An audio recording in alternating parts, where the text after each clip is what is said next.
Good afternoon, I'm Raylene Ramsey. This is your afternoon news fix for Friday, the 7th of November. Labour's leader says the government's trying to spin the failure of boot camps as a success.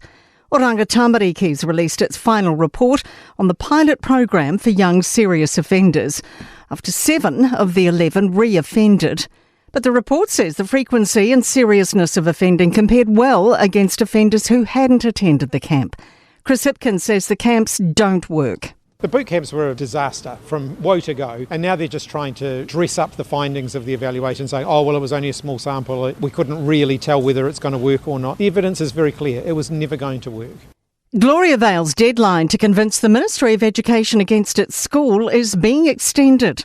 The West Coast religious community was put on notice last month after a review found the school was neither physically or mentally safe. Emily Ansell reports. The Ministry of Education says they met with the school this morning and Gloria Vale has requested more information to support the preparation of its response.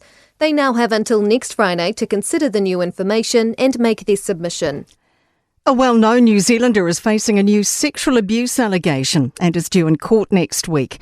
He's previously appeared in the North Shore District Court charged with sexually abusing a male aged over 16 in Auckland in 1995.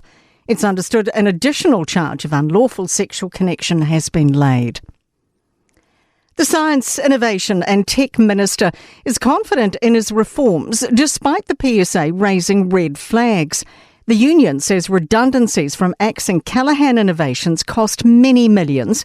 Here's senior political reporter Azaria Howell. The agency is merging into a new research organisation. Shane Reddetti is reiterating his claim Callaghan was spread thinly across many functions and struggled to find a clear, focused purpose.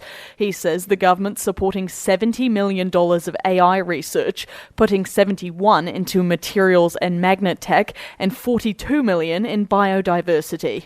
Fishery officers in Taranaki have caught 6 people snaffling hundreds of paua from closed areas where none can be taken to protect stocks.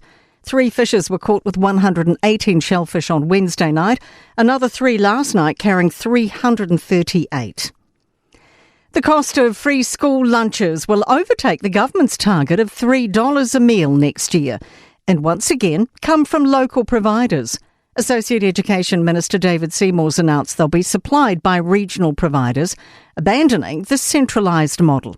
Here's political reporter Ethan Griffiths. The meals will cost an average $3.46 each, but could rise as high as $5 depending on location and role size.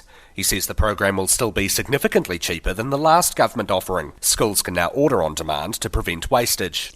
And another day with no new measles cases. Health New Zealand says the number of cases remains at 17, none infectious.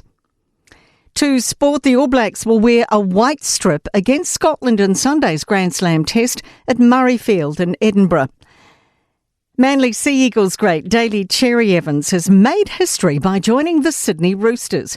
The move marks the first time a player with 350-plus games has ever changed NRL clubs. And an injury blow for the Wellington Phoenix men ahead of the first Kiwi A-League derby against Auckland FC. Japanese import Hideki Isiga is out for the season with a knee injury. That is your latest news fix. We'll be back with the next update tomorrow morning from the Newstalk ZB newsroom.